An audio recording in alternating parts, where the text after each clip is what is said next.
ॐ सहना भवतु सहनौ भुनक्तु सह वीर्यम् करवावहै तेजस्विनावधीतमस्तु मा विद्विषावहै। ॐ शान्ति शान्ति शान्ति। जय गुरुदेव। गुरुर्ब्रह्मा गुरुर्विष्णु गुरुदेवो महेश्वरः गुरुः साक्षात् परम ब्रह्म तस्मै श्री गुरुवे नमः। अर्चनी वंदनी प्रातः स्मरणी परम पूजनी गुरुदेव के चरणों में बारंबार वंदन कर आरंभ करते हैं। वास्तु विद्या का ये शिक्षक प्रशिक्षण कार्यक्रम, इसके अंतर्गत आज 42वां पाठ, जिसमें हम ज्योतिष शास्त्र को देखने का समझने का प्रयास कर रहे हैं। ज्योतिष शास्त्र अपने आप में बड़ा व्यापक विषय है, बड़ा विषय है। इसलिए अब धीरे धीरे इसका ये परिचय जो है ज्योतिष का, इसको समाप्ति की ओर ले जा रहे हैं। इस क्रम में षड्बल और महादशा या ग्रहों की दशा, चाहे महादशा, अंतरदशा, प्रत्यंतर दशा, उसको देखकर इस विषय को यहीं विराम देंगे। बाद में जब भी समय होगा तो ज्योतिष का पाठ्यक्रम उसको विस्तार देंगे। ये सारे जो अभी संक्षेप में देखेंगे उसी को विस्तार अपन देखने का, समझने का प्रयास करेंगे। कोई भी ग्रह किसी भी भाव में है, किसी भी भाव को जब स्टडी करेंगे तो उसमें स्थित राशि का अपना एक परिणाम है, उसमें स्थित ग्रह का एक परिणाम है, फिर ग्रह उच्च का है, नीच का है, किस राशि में है, कौन कौन से ग्रह देख रहे हैं, उसको किस भाव में है, ऐसा अनेकानेक बातों का विचार किया जाता है। एक बहुत ही अच्छा सॉफ्टवेयर है, उसका नाम है जगन्नाथ होरा। जगन्नाथ होरा, जगन्नाथ होरा ऐसा उसका नाम है। और उस सॉफ्टवेयर में ये जो एडिट लिखा है, जहाँ एडिट लिखा है, इसमें बर्थ डेटा जब डालते हैं तो जो भी बर्थ डेटा अपन ने डाला और उसको ओके करा तो अपने को एक ऐसी हॉरोस्कोप कह लो या पत्रिका मिल जाती है। ये उसमें लग्न दी है, सूर्य आदि ग्रह नवग्रह दिए हैं, और उसकी ये उत्तर भारतीय पद्धति के अनुसार एक हॉरोस्कोप बन गई कि लग्न में गुरु है, सेकंड हाउस में चंद्रमा है, शनि है ना, थर्ड में सूर्य और बुध है। आज जो अपन स्टडी करेंगे वो स्ट्रेंथ है, षड्बल। तो विभिन्न कैलकुलेशन के आधार पर स्थान बल, दिग्बल, काल बल, नतोन्नत बल, दृग्बल, ऐसे अनेक बल होते हैं। षोडश वर्ग की कुंडलियाँ होती हैं, उसके भी बलों को देखकर एक तरह से जो निष्कर्ष निकालते हैं वो 6 बल जब कैलकुलेट करते हैं, षड यानी 6, विंशोपक मतलब ये 20 से दिए हुए नंबर, ये आउट ऑफ 20 ये नंबर दिए हैं। अभी जो अपन स्टडी कर रहे हैं वो षड्बल है। ये स्ट्रेंथ देखी और उसमें षड्बल। मोटा मोटा ये समझ लो कि जो भी नंबर, ये ग्रहों के नाम है, सूर्य, चंद्र, मंगल, बुध, गुरु, शुक्र और शनि, ये 7 ग्रहों का षड्बल निकालते हैं। तो इसमें जो भी 100 से कम है, 100 से नीचे है, 100 से कम है, इसका मतलब ये है कि वह ग्रह जो है हॉरोस्कोप में उतना पावरफुल नहीं है, वो कमज़ोर है। जो ग्रह है वो इफ़ेक्टिव नहीं है, वो कमज़ोर है।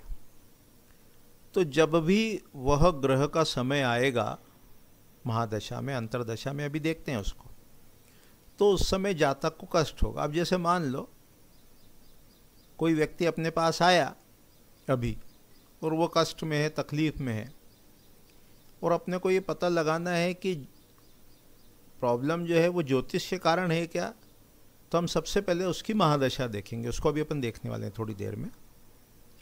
और महादशा यदि उसको अभी सूर्य की चल रही है, इसका मतलब ये है कि जो उसके जीवन में कष्ट आया है उसका बहुत बड़ा कारण जो है वो ज्योतिष कह लो या सूर्य की महादशा कह लो।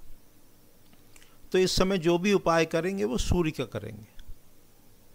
और महादशा मान लो अन्य ग्रह की है तो ज़्यादा चिंता की बात नहीं है, वो ज्योतिष से रिलेटेड प्रॉब्लम नहीं है। अभी ये मोटा कहा, थोड़ा बारीक में भी अभी बताते हैं।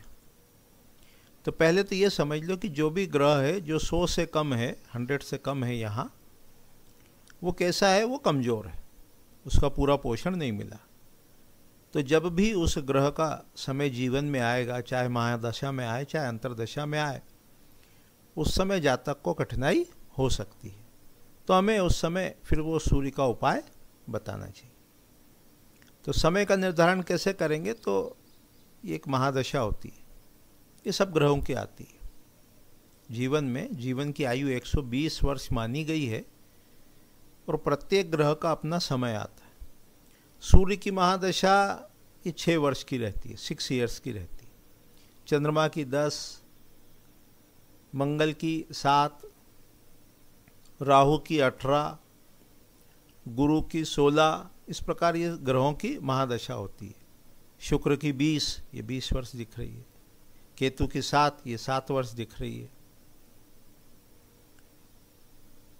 बुध की 17 वर्ष रहती है।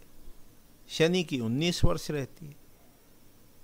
ऐसे ये ग्रहों की महादशा रहती है, इनकी सीक्वेंस यही रहती है। किसी की भी महादशा जब शुरू होगी तो वो नक्षत्र के अनुसार शुरू होती है, पर उसके बाद मान लो जन्म के समय जुपिटर की है, गुरु की है, तो गुरु के बाद शनि की आएगी, फिर बुध की आएगी, फिर केतु की आएगी, फिर शुक्र की आएगी, फिर सूर्य की, फिर चंद्र की, फिर मंगल की, फिर राहु की। तो जहाँ से भी वो शुरू होती है इसी क्रम से वो चलती है। इस हॉरोस्कोप में ये महादशा शुरू हुई है सूर्य से और थोड़ी सी निकल गई, इसलिए पूरे 6 वर्ष नहीं चलेगी, उससे थोड़ा कम चलेगी। तो अभी तो जो महादशा मिल जाए उसको समझ लेना कि महादशा का समय अब जातक अपने पास आया, अभी चल रहा है 2020, है ना। अब ये क्या है, ये सैटर्न का समय है, शनि का समय चल रहा है। तो उसका रिजल्ट कब मिला, 2015 से शुरू हो गया। कब तक चलेगा, 2034 तक। आ रहा है मोटा मोटा समझ में। इसको कहते हैं महादशा। फिर महादशा के अंदर सारे ग्रह फिर से आएंगे। तो ये अभी महादशा लिखा है यहाँ। अब ये शनि को मैंने एक बार क्लिक करा तो ये क्या हो गया, अंतर्दशा हो गई। महादशा किसकी है, शनि की। कब से लगी, 2015 से। कब तक चलेगी, 2034 तक। फिर शनि में सारे ग्रह चलेंगे। अब शनि से शुरू हुई, शनि, बुध, केतु, है ना, शुक्र, सूर्य, चंद्र, मंगल, राहु और गुरु। फिर इसमें देखो अभी कौन सा समय चल रहा है, तो आज मान लो 2 जून है, तो 2 जून है तो वो ये वाला है मरकरी का। अभी जो समय चल रहा है वो शनि की महादशा में बुध की अंतर्दशा चल रही है। तो इसमें यदि शनि कमज़ोर होता, मान लो, अभी तो लकीली इसमें ये पावरफुल है, अबव 100 है, पर मान लो इस व्यक्ति का यदि शनि कमज़ोर होता तो इसको 2015 से प्रॉब्लम आना थी। अब यदि बुध कमज़ोर होगा तो 2018 से 2020 के बीच में समस्या रहेगी। तो इस प्रकार जो ग्रह कमज़ोर होता है, और गोचर में भी, गोचर को किसी और समय देखेंगे तो ये मोटा मोटा पता लगाते हैं और उसके अनुसार उपाय बताते हैं कि जो भी ग्रह, जैसे ये सूर्य है तो सूर्य के जो भी उपाय हैं, मंत्र है, जप है ना, सूर्य देव को जल चढ़ाना है, रविवार का उपवास करना है, या रत्न धारण करना है, या उनके भोजन का इत्यादि का दान करना है, ये उनके उपाय होते हैं। थोड़ा सा और समराइज कर देते हैं पूरा जितना अभी तक समझा, कि ये एक बहुत सरल सॉफ्टवेयर अपने पास, उसका नाम है जगन्नाथ होरा, है ना। ये नेट पर अवेलेबल है।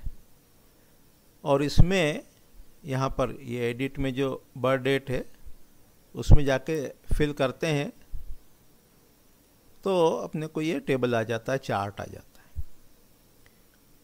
उसके आधार पर ये हॉरोस्कोप बनती है। तो अपने को क्या देखना है, अपने को स्ट्रेंथ में जाके षडबल देखना है। जो 100 से कम हो वो ग्रह कमजोर है, मोटा मोटा ये अर्थ लगाना। तो उसकी महादशा में अंतरदशा जब भी जीवन में आएगी उस समय जातक को, क्लाइंट को कष्ट हो सकता है। तो उस समय उस ग्रह की शांति का उपाय करना चाहिए। महादशा अंतरदशा यहाँ से कैलकुलेट करते हैं, ये दशा वाले पॉइंट्स, तो हमको पता लग जाता है कौन सी महादशा वो चल रही है। ये महादशा का समय है। तो अभी जो समय चल रहा है वो सैटर्न का चल रहा है। महादशा के अंदर होती है अंतरदशा। अंतरदशा के अंदर और जाओगे, जैसे अभी इसमें जाओगे, है ना, अभी ये वाला चल रहा है, तो प्रत्यंतर दशा। प्रत्यंतर के अंदर भी जा सकते हैं। इसको एक बार और क्लिक करेंगे तो सूक्ष्म अंतरदशा, और भी बारीकी तक जा सकते हैं चाहे तो। उतना अपन नहीं जाते, अपन तो महादशा और ज़्यादा से ज़्यादा अंतरदशा, बस वहीं तक देखते समझते हैं।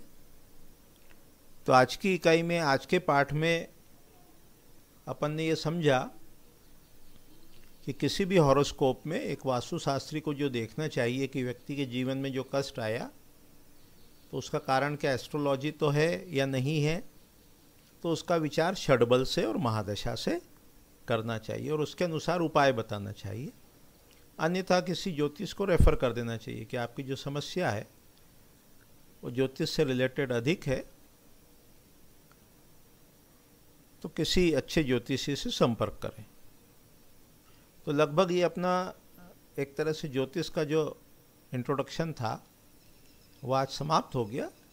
किसी समय इसको एडवांस और देखने का प्रयास करेंगे। वास्तु में जो अपन ज्योतिष को देखेंगे, समझते हैं, वो मुहूर्त प्रकरण, विभिन्न मुहूर्त, चाहे खुदाई का हो, चाहे गृह आरंभ का हो, चाहे गृह प्रवेश का हो, चाहे स्तंभ की स्थापना हो, चाहे नींव इत्यादि हो, उसी रेफरेंस में अधिक देखते हैं।